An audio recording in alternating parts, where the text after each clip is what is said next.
When you look at the walls of Egyptian temples, you see order. You see serene, animal-headed gods, frozen in divine majesty, ruling over a perfect cosmos. This is the image they wanted you to see. But the truth, the story that the hieroglyphs hide in plain sight, is not one of divine perfection. It's the story of a family so messy, so brutal, and so shockingly incestuous, it makes Game of Thrones look like a children's bedtime story.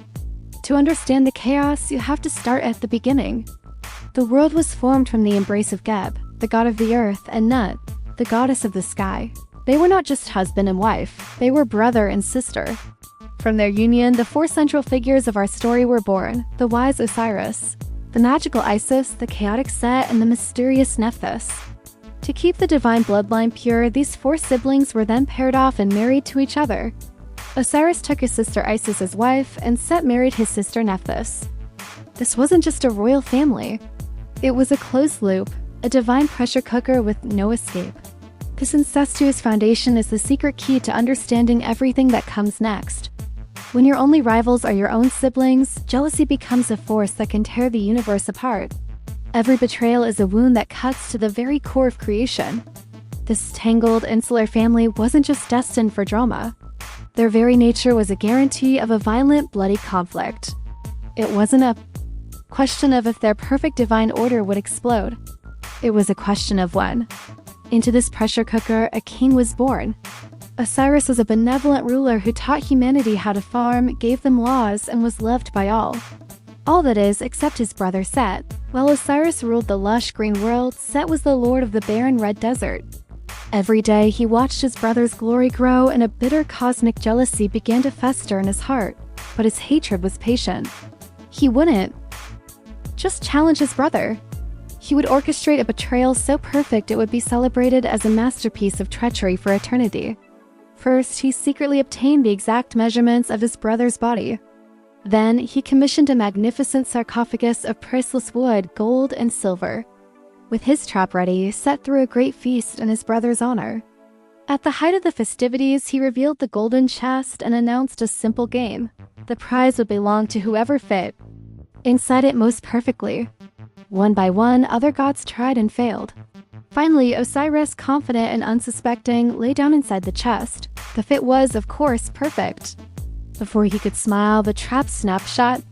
Set and his conspirators slammed the heavy lid down, hammering it shut and pouring molten lead into every crack to ensure not a breath of air could get inside. They hoisted the coffin onto their shoulders, carried it to the banks of the Nile, and cast their king's tomb into the very river that was the source of his power. It was a public execution disguised as a party game, a betrayal so profound it would stain the soul of the cosmos forever. With Osiris gone, a dark shadow fell across Egypt. Set seized the throne. But in his arrogance, he had forgotten about his sister-wife Isis, the great enchantress. Her grief was not a quiet sorrow. It was a weapon. She let out a scream that shook the heavens, donned the robes of a widow, and began a desperate journey. Her search led her far beyond Egypt to the Phoenician city of Byblus. There, the golden coffin had washed ashore, and a magnificent tamarisk tree had miraculously grown around it. The local king, marveling at the tree, had it cut down and made into a central pillar for his palace, unaware he was entombing a murdered god within his walls. Isis, using her cunning and magic, integrated herself into the royal court, eventually revealing the horrifying secret of the pillar. Awestruck, the king ordered the great pillar to be cut open. Inside was the golden chest, and inside the chest was the perfectly preserved body of Osiris. Against all odds, she had found him. Hiding the sarcophagus in the swamps of the Nile Delta, Isis began to formulate a plan. She had cheated Set of his final victory, or so she thought. One night, Set was hunting in the swamps under the light of the full moon and stumbled upon the golden chest. The sight of his brother's preserved face ignited his hatred into a firestorm. A pure, primal rage. The calculating plotter was gone, replaced by a monster. He dragged the corpse of Osiris from its coffin, and in a fit of savage rage, he did the unthinkable. He tore the body of his own brother apart with his bare hands, ripping the flesh and bone into 14 pieces. This was an act of supreme desecration, designed not just to kill, but to erase a god from existence. To complete his horrific act, Set scattered the 14 pieces across the entire length of Egypt. turning the nation into a gravesite. The quest for Isis was no longer just desperate. It now seemed utterly impossible. But an ordinary goddess she was not. Refusing to accept defeat, Isis began a second quest, now joined by her sister Nephthys-Set's own wife, who had chosen to betray her monstrous husband. Together, they scoured every inch of Egypt, searching for the scattered remains. They found 13 pieces, but the 14th, the phallus, had been thrown into the Nile and eaten by a fish. It was lost forever. Unstoppable, Isis used her divine power to fashion a replacement out of gold and wax. With the king now whole, she began the most incredible ritual of all. She transformed into a kite, a sacred bird of prey, and hovering over her husband's body, she beat her massive wings, fanning the breath of life back into his inert form. This was divine necromancy.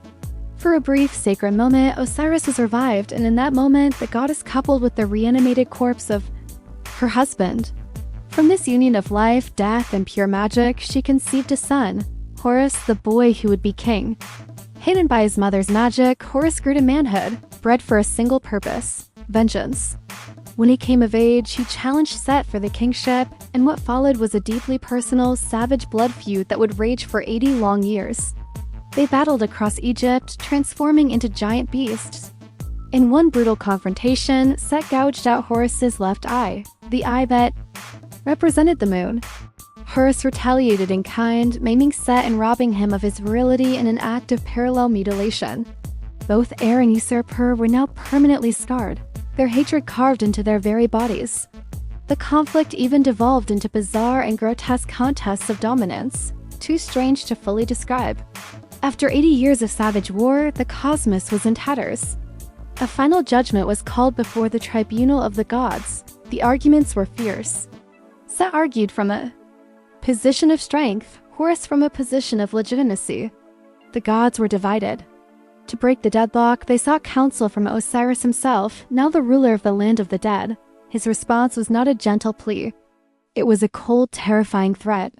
From his shadowy throne, Osiris wrote back, reminding the gods that he was the lord of the afterlife, and issued a chilling ultimatum. If they did not place his son upon the throne, he would unleash his demonic messengers upon the land of the living. The threat was undeniable. The tribunal had no choice but to declare Horus the rightful king of Egypt. And what if Set? Chaos could never be truly eliminated. Instead, he was exiled and given a new purpose: to stand on the prow of Ra's solar boat for eternity, using his immense strength to fight off the great chaos serpent Apep every single night. The ultimate agent of chaos was repurposed to fight a greater chaos. So what is the ultimate meaning of this epic, bloody family feud? This was not just a story, it was the story.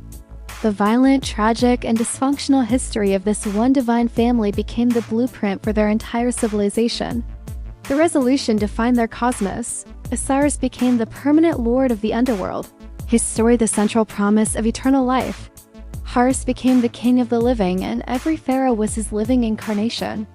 And Set became the eternal adversary, the chaos that must always be fought.